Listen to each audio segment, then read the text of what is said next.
Alright, that was weird. I'm not really sure what happened, but we are back. Let me post it on Twitter.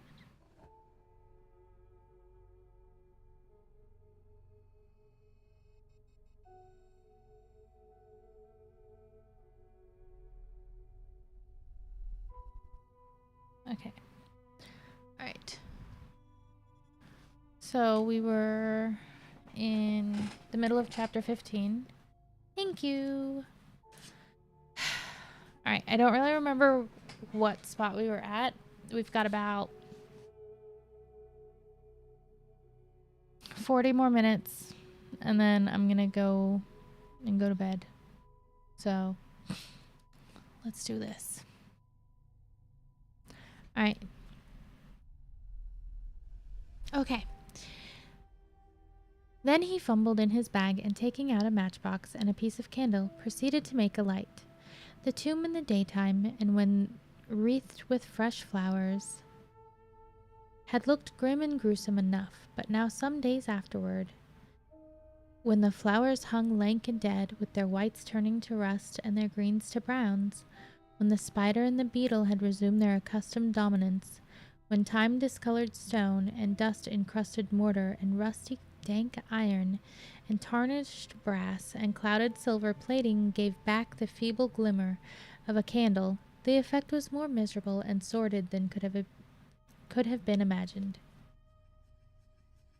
It conveyed irresistibly it conveyed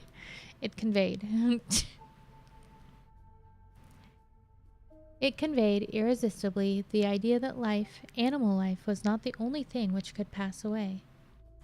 Van Helsing went about his work systematically, holding his candle so that he could read the coffin plates, and so holding it that the sperm dropped in white patches, which congealed as they touched the metal. He made assurance of Lucy's coffin. Another search in his bag, and he took out a turnscrew. "What are you going to do?" I asked. "To open the coffin. You shall yet be convinced."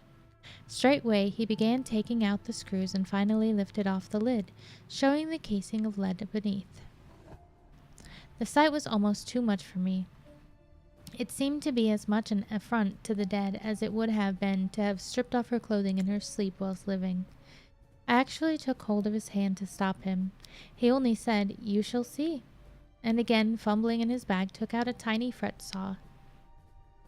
Striking the turnscrew through the lead with a swift downward stab which made me wince, he made a small hole, which was, however, big enough to admit the point of the saw. I had expected a rush of gas from the weak old corpse. We doctors, who have had to study our dangers, have to become accustomed to such things, and I drew back towards the door. But the professor never stopped for a moment. He sawed down a couple of feet along one side of the lead coffin, and then across and down the other side, taking the edge of the loose flang. He bent it back towards the foot of the coffin, and holding up the candle into the aperture, motioned me to look. I drew near and looked. The coffin was empty. It was certainly a surprise to me and gave me a considerable shock, but Van Helsing was unmoved. He was now more sure than ever of his ground, and so emboldened to proceed in his task. "Are you satisfied now, friend Jean?" he asked. I felt all the dogged argumentativeness of my nature awake within me as I answered him. "I am satisfied that Lucy's body is not in that coffin, but that only proves one thing." "And what is that, friend Jean?" "That it is not there." "That is good logic," he said. "So far as it goes, but how can you, account for it not being there?" "Perhaps a body snatcher," I suggested. "Some of the undertaker's people may have stolen it." I felt that I was speaking folly, and yet it was the only real cause which I could suggest. The professor sighed. "Ah, well," he said, "we must have more proof. Come with me." He put on the coffin lid again, gathered up his things, and placed them in the...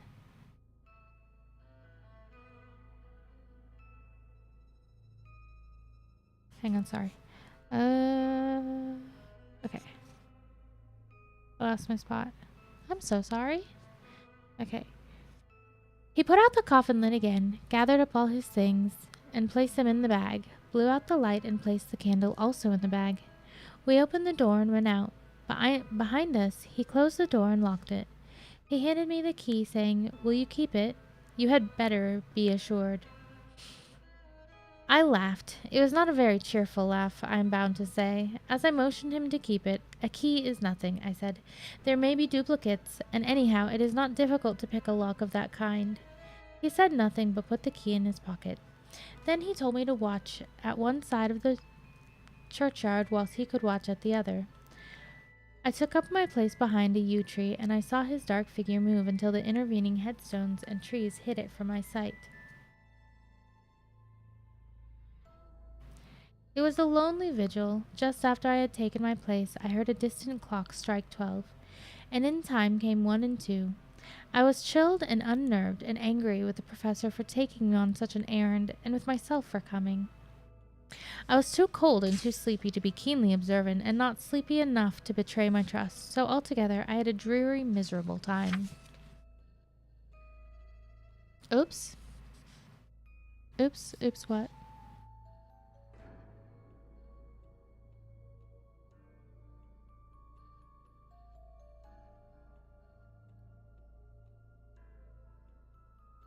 Oh, yeah, right. Suddenly, as I turned around, I thought I saw something like a white streak moving between 2 dark yew trees at the side of the churchyard farthest from the tomb. At the same time, a dark mass moved from the professor's side of the ground and hurriedly went towards it. Then I too moved, but I had to go around headstones and railed off tombs, and I stumbled over graves. The sky was overcast, and somewhere far off an early cock crew. A little way off, beyond a line of scattered juniper trees, which marked the pathway to the church, a white dim figure flitted in the direction of the tomb. The tomb itself was hidden by trees, and I could not see where the figure disappeared. I heard the rustle of actual movement where I had first seen the white figure, and coming over, found the professor holding in his arms a tiny child. When he saw me, he held it out to me and said, "Are you satisfied now?" "No," I said, in a way that I felt was aggressive. "Do you not see the child?" "Yes, it is a child, but who brought it here?" "And is it wounded?" I asked. "We shall see," said the professor, and with one impulse, we took our way out of the churchyard, he carrying the sleeping child. When we had got some little distance away, we went into a clump of trees and struck a match and looked at the child's throat. It was without a scratch or scar of any kind. "Was I right?" I asked triumphantly. "We were just in time," said the professor thankfully. We had now to decide what we were to do with the child, and so consulted about it.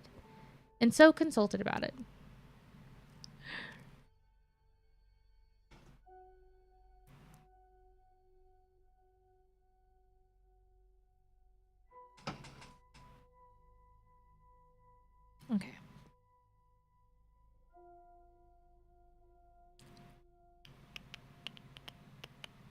Okay. I found my place again. If we were to take in to a police station, we should have to give some account of our movements during the night. At least we should have had to make some statement as to how we had come to find the child. So finally we decided that we would take it to the heath, and when we heard a policeman coming, would leave it where he could not fail to find it. We would then seek our way home as quickly as we could. All fell out well. At the edge of Hampstead Heath, we heard a policeman's heavy tramp, and laying the child on the pathway, we waited and watched until we saw it as he flashed his lantern to and fro. We heard his exclamation of astonishment, and then we went away silently. By good chance we got a cab near the Spaniards and drove to town.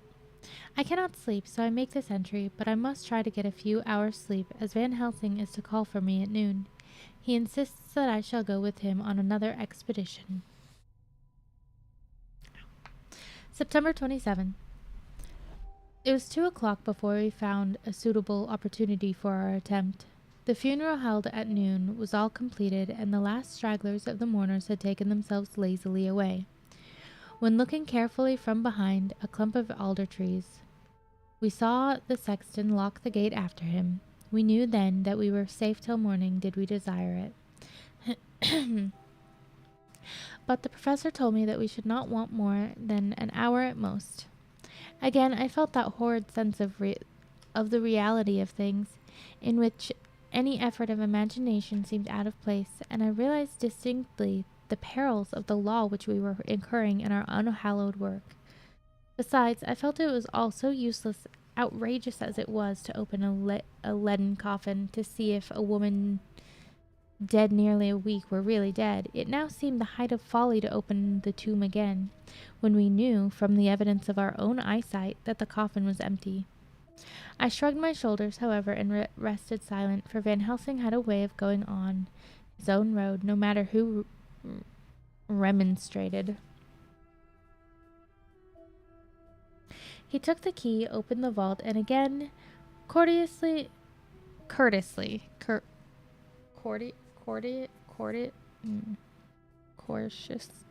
I'm having trouble with this word. Courteously motioned me to proceed. Courteously. That's so easy. I don't know what's the problem. The place was not so gruesome as last night, but oh, how unutterably mean-looking when the sunshine streamed in. Van Helsing walked over to Lucy's coffin, and I followed. He bent over, and again forced back the laden flang, and a shock of surprise and dismay shot through me. There lay Lucy, seemingly just as we had seen her the night before her funeral. She was, if possible, more radiantly beautiful than ever, and I could not believe that she was dead. The lips were red, nay, redder than before, and on the cheeks was a delicate bloom. "Is this a juggle?" I said to him. "A juggle." "Are you convinced now?" said the professor in response, and as he spoke he put over his hand, and in a way that made me shudder, pulled back the dead lips and showed the white teeth. "See," he went on. "See, they are even sharper than before, with this and this," and he touched one of the canine teeth and that below it. "The little children can be bitten. Are you of belief now, friend John?"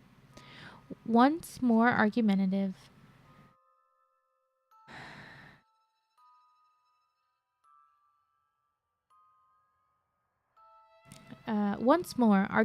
Hostility woke within me, and I could not accept such an overwhelming idea as he suggested.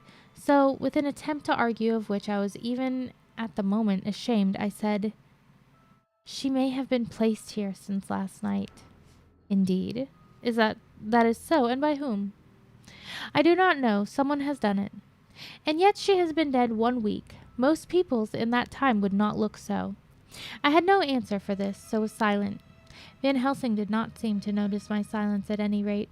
He showed neither chagrin. I like that word, even though I don't feel like I know how to say it right. Chagrin, nor triumph. He was looking intently at the face of the dead woman, raising the eyelids and looking at the eyes, and once more opening the lips and examining the teeth. Then he turned to me and he said, "Here, there is one thing which is different from all recorded. Here is some dual life that is not as the common. She was bitten by the vampire when she was in a trance, sleepwalking.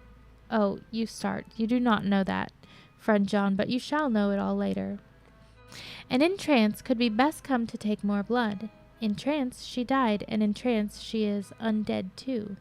So it is that she differ from all other. Usually when the undead sleep at home." As he spoke, he made a comprehensive sweep of his arm to designate what to a vampire was home. Their face show what they are, but this so sweet that was when she not undead, she go back to the nothings of the common dead. There is no malign here. Malign? M-A-L-I-G-N. I don't know how to pronounce that. See, and so it make hard that I must kill her in her sleep." This burned my blood cold, and it began to dawn upon me that I was accepting Van Helsing's theories. But if she were really dead, what was there of terror in the idea of killing her? He looked up at me and evidently saw the change in my face, for he said almost joyously, "Ah, you believe me now?" I answered, "Do not press me too hard all at once. I am willing to accept. How will you do this bloody work?" "I shall cut off her head and fill her mouth with garlic, and I shall drive a stake through her body." It made me shudder to think of so mutilating the body of the woman whom I had loved, and yet the feeling was not so strong as I had expected. I was in fact beginning to shudder at the presence of this being, this undead, as Van Helsing called it, and to loathe it. Is it possible that love is all subjective or all objective? I waited a considerable time for Van Helsing to begin, but he stood as if wrapped in thought. Presently he closed the catch of his bag with a snap and said, "I have been thinking, and have made up my mind as to what is best. If I did simply follow my inclining, I would do now, at this moment, what is to be done. But there are other things to follow, and things that are 1,000 times more difficult in that than we do not know. This is simple. She have yet no life taken, though that is of time, and to act now would be to take danger from her forever. But then we may have to want Arthur, and how shall we tell him of this? If you who saw the wound on Lucy's throat and saw the wound so similar on the child's at the hospital, if you who saw the coffin empty last night and full today with a woman who have not changed only to be more rose and more beautiful in a whole week after she died, if you know of this and know of the white figure last night that brought the child to the churchyard, and yet of your own senses you did not believe, how then can I expect Arthur, who know none of these things, to believe? He doubted me when I took him from her kiss when she was dying. I know he has forgiven me, because in some mistaken idea I have done things that prevent him say goodbye as he ought. And he may think that in some more mistaken idea this woman was buried alive, and that in most mistake of all we have killed her. He will then argue back that it is we, mistaken ones, that have killed her by our ideas, and so he will be much unhappy always. Yet he never can be assured, and that is the worst of all, and he will sometimes think that she he loved and was buried alive, and that will paint his dreams with horrors of what she must have suffered, and again he will think that we may be right, and that his so beloved was, after all, an undead. No, I told him once, and since then I learned much. Now, since I know it is all true, 100,000 times more do I know that he must pass through the bitter waters to reach the sweet. He, poor fellow, must have 1 hour that will make the very face of heaven grow black to him. Then we can act for good all round and send him peace. My mind is made up. Let us go. You return home for tonight, to your asylum, and see that all be well. As for me, I shall spend the night here, in this churchyard, in my own way. Tomorrow night you will come to me to the Berkeley Hotel at 10 of the clock. I shall send for Arthur to come too, and also that so fine young man of America that gave his blood. Later we shall all have work to do. I come with you so far as Piccadilly, and there dine, for I must be back here before the sunset." So we locked the tomb and came away and got over the wall of the churchyard, which was not much of a task, and drove back to Piccadilly. Oh, that escalated. Yeah, about them cutting off her head and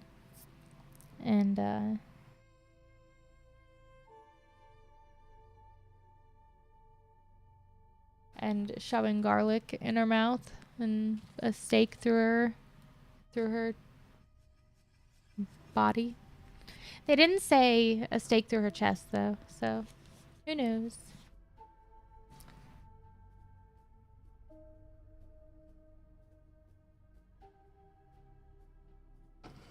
Oh, so I was thinking, Conda Vegeta, welcome in. How are you? I'm sorry if I have missed you prior.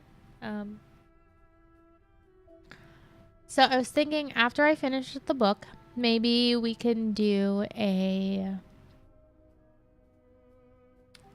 Discord movie night and we can watch Dracula. Everybody's welcome to join. I feel like that would be a fun thing to do after reading the story, to kind of get like a better, like a more rounded, like look at the story. Still working, so here feels cozy. Aw. Well, welcome in. I hope your day's been okay, if not better. Okay, we've got about 20 more minutes, so let's keep going. Note left by Van Helsing in his portmanteau. It's a French word, and I'm not going to try to pronounce it. It's portmanteau. Portmanteau. Berkeley Hotel, directed to John Seward, MD. Not delivered. September 27th. Friend John, I write this in case anything should happen. I go alone to watch in that churchyard. It pleases me that the undead Miss Lucy shall not leave tonight, that so on the morrow night she may be more eager.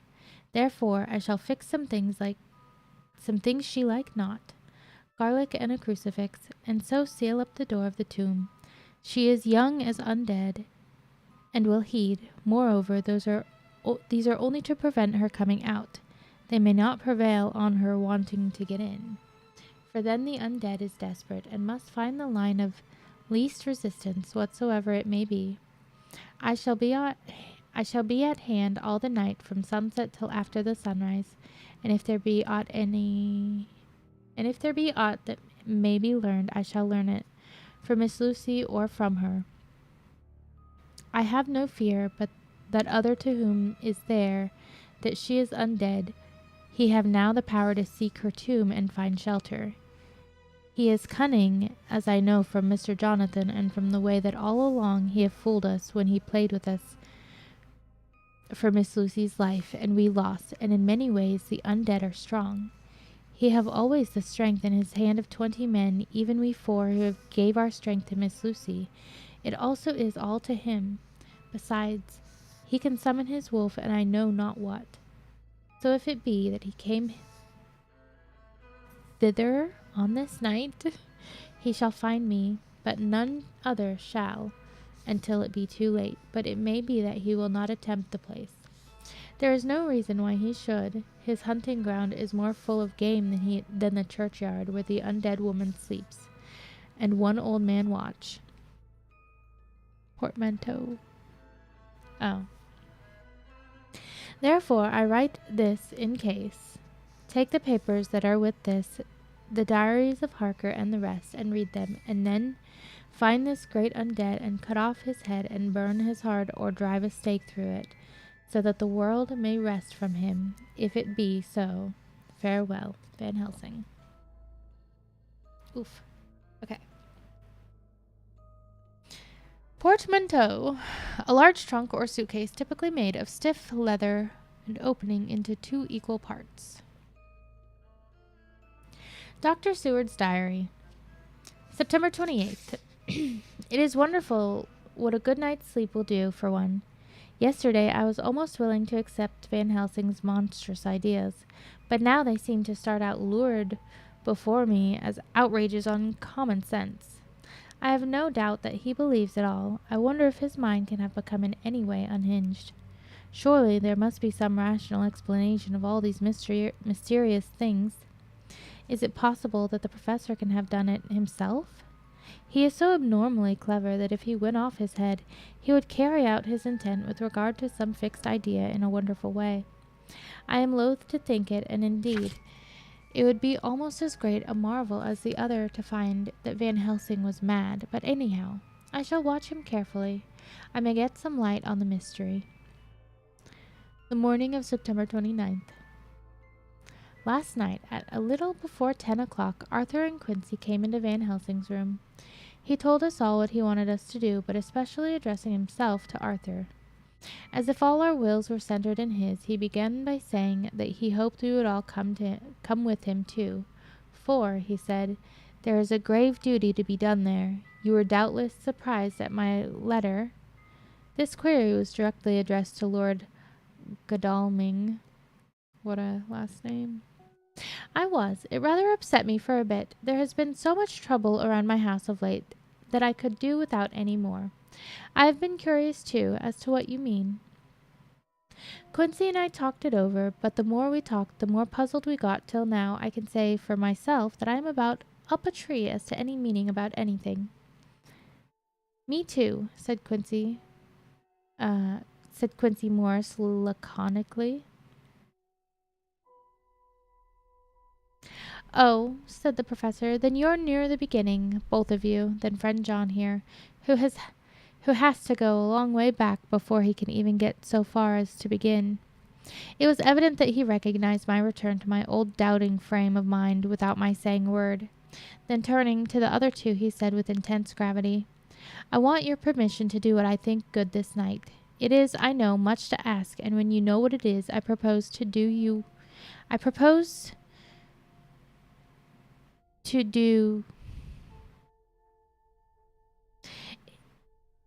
and when you know what it is I propose to do, you will know, and only then, how much. Therefore, may I ask that you promise me in the dark, so that afterwards, though you may be angry with me for a time, I must not disguise from myself the possibility that such may be. You shall not blame yourselves for anything. That's frank anyhow, broke in Quincy. I'll answer for Professor. I don't quite see his drift, but I swear he's honest, and that's good enough for me. Thank you, sir, said Van Helsing proudly. I have done myself the honor of counting you one trusting friend, and such an endorsement is dear to me. He held out a hand which Quincy took. Then Arthur spoke out. Dr. Van Helsing, I don't quite like to buy a pig in a poke, as they say in Scotland, and if it be anything in which my honor as a gentleman or my faith as a Christian is concerned, I cannot make such a promise. If you can assure me that what you intend does not violate either of those two, then I give my consent at once, though for the life of me I cannot understand what you are driving at. I accept your limitation, said Van Helsing, and all I ask of you is that if you feel it necessary to condemn any act of mine, you will first consider it well and be satisfied that it does not violate your reservations. Agreed, said Arthur. That is only fair. And now that the pourparlers are over, may I ask what it is we are to do? I want you to come with me, and to come in secret to the churchyard at Kingstead. Arthur's face fell as he said in an amazed sort of way, Where poor Lucy is buried? The professor bowed. Arthur went on, And then where? To enter the tomb. Arthur stood up. Professor, are you in earnest, or is it some monstrous joke? Pardon me, I see that you are in earnest. He sat down again, but I could see that he sat firmly and proudly, as one who is on his dignity. There was silence until he asked again, And when in the tomb? To open the coffin. This is too much, he said angrily, rising again. I am willing to be patient in all things that are reasonable, but in this desecration of the grave of one who... He fairly choked with indignation. The professor looked pityingly at him. If I could spare you one pang, my poor friend, he said, God knows I would, but this night our feet must tread on thorny paths, or later and forever the feet you love must walk in paths of flame. Arthur looked up with set white face and said, Take care, sir, take care. Would it not be well to hear what I have to say? Said Van Helsing. And then you will at least know the limit of my purpose. Shall I go on? That's fair enough, broke in Morris. After a pause, Van Helsing went on, evidently with effort. Miss Lucy is dead. Is it not so? Yes, then there can be no wrong to her. But if she be not dead... Arthur jumped to his feet. Good God, he cried, what do you mean? Has there been any mistake? Has she been buried alive? He groaned in anguish that not even hope could soften. I did not say she was alive, my child. I did not think it. I go no further than to say that she might be undead. Undead? Not alive? What do you mean? Is this all a nightmare, or what is it? There are mysteries which men can only guess at, which age by age they may solve only in part. Believe me, we are now on the verge of one. But I have not done. May I cut off the head of dead Miss Lucy? Heavens and earth, no! Cried Arthur in a storm of passion. Not for the whole wide world will I consent to any mutilation of her dead body. Dr. Van Helsing, you try me too far. What have I done to you that you should torture me so? What did that poor sweet girl do that you should want to cast such dishonor on her grave? Are you mad?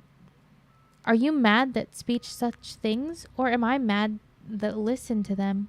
Don't dare to think more of such a desecration. I shall not give my consent to anything you do. I have a duty to do in protecting her grave from outrage, and by God I shall do it. He's intense. Van Helsing rose up from where he had all the time been seated and said gravely and sternly, My Lord Godalming, I too have a duty to do. A duty to others, a duty to you, a duty to the dead, and by God I shall do it.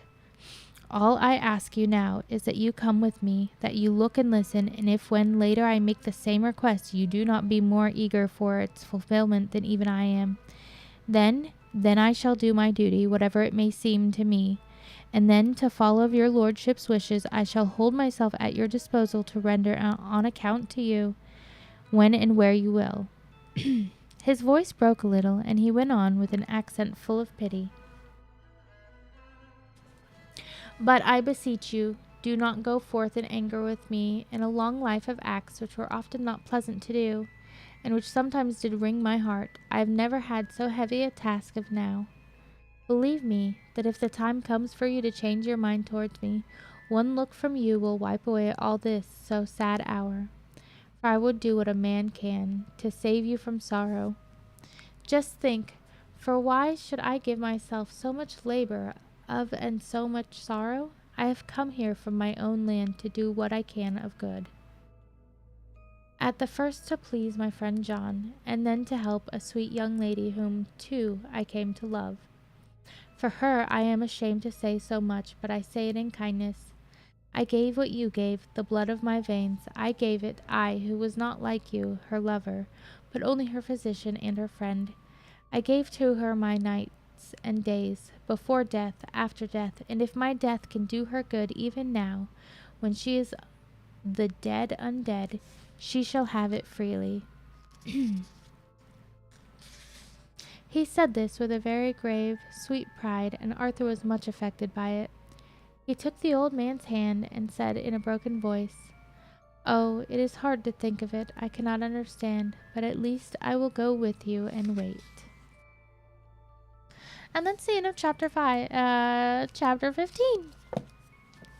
We're gonna stop there because it is close to time.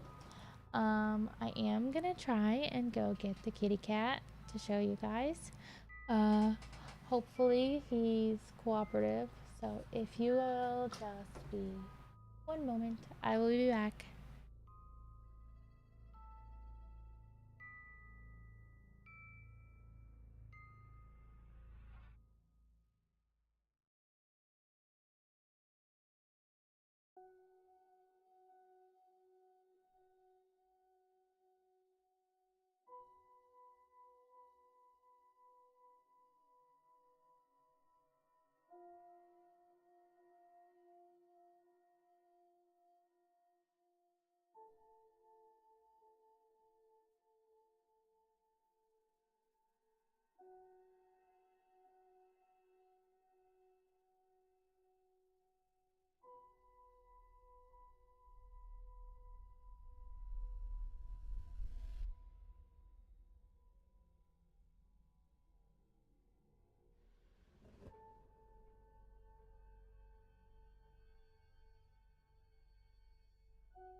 Alright, so he's being a little asshole. So you guys get the wonderful Miko.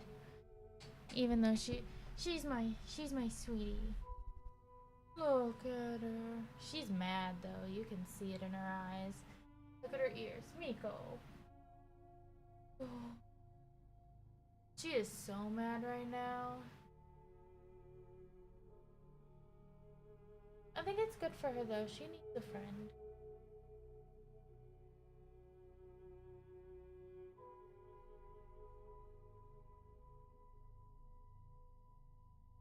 Yeah.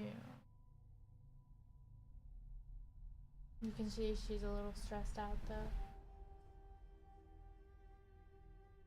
But you know, once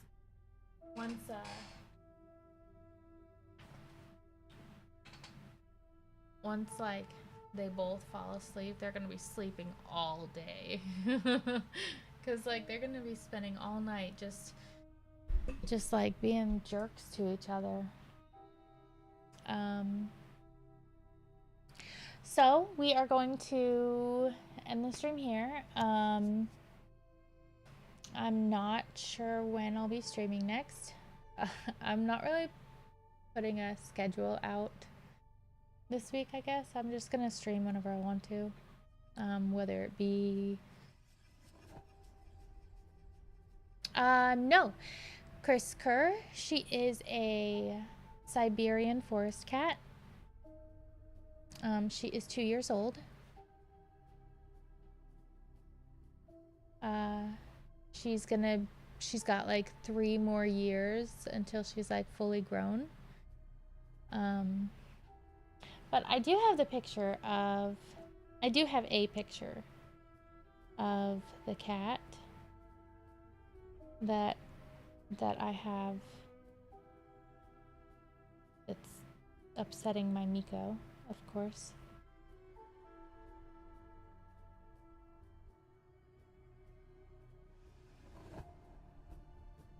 I know it's like super blurry, but like he's Mr. Bond. It's probably gonna take quite a few days before he gets used to being with us. But I just can't leave him outside to like be hungry and stuff. He needs love, okay guys? But we are going to raid out over on the Twitch side. So let's go here. If anybody has anyone that they want to raid, let me know. I would love to raid another reading stream. So let's just do that. You have 3 tuxedos. One is striped tabby and one... Ooh, wow. I had... Twitch.tv. I had... growing up, I had a... Oh, Jesus Christ. I hate that. Sorry.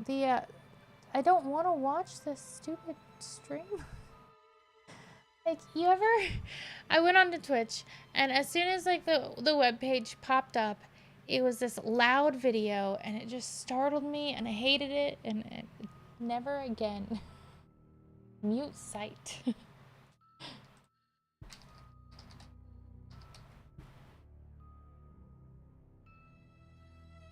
There. And... like, I can't even be mad, though. Because it's this person on the front page of Twitch, you know? And he's dressed up as Powerline. Like, you can't even be mad. I just didn't like it. It was loud. So it was writing and... yeah, for real. It was definitely a jump scare. Let's see.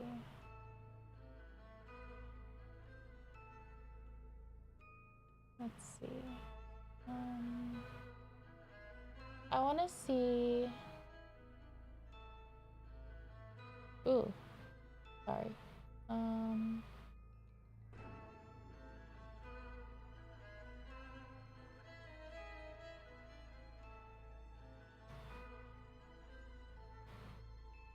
Check Discord? Okay.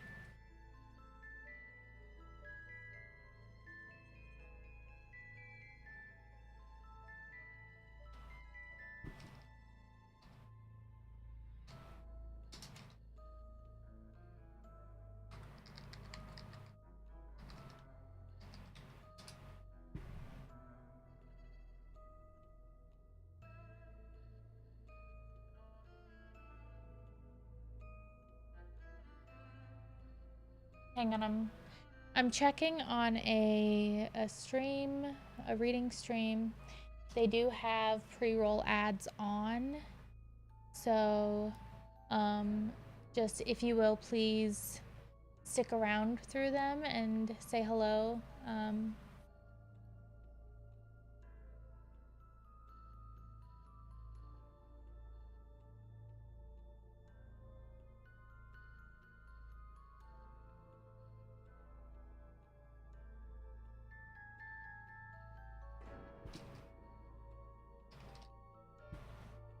Let's see. I'm just checking real quick.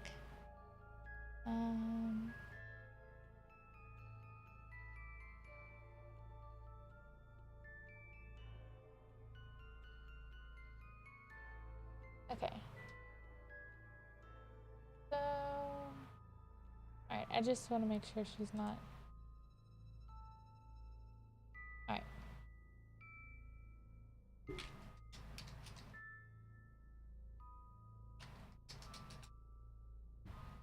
Did it work? I don't know.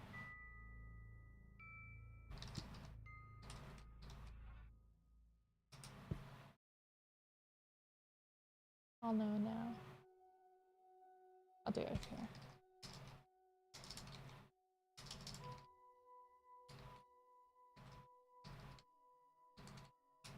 There we go. Motherfucker. I don't know how to do things, okay, guys?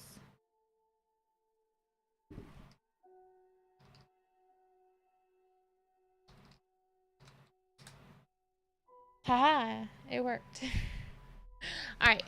Thank you so much, everybody, for being here. I really appreciate just hanging out with you guys. I hope you have a wonderful rest of your night. I will probably be on Thursday. I think I'm going to finish Outlast. I think I'm gonna finish Outlast on, or try to finish Outlast on Thursday. I don't know, but I will keep you guys posted. Thank you so much, everybody, for being here. I will see you guys next time. Bye, everybody.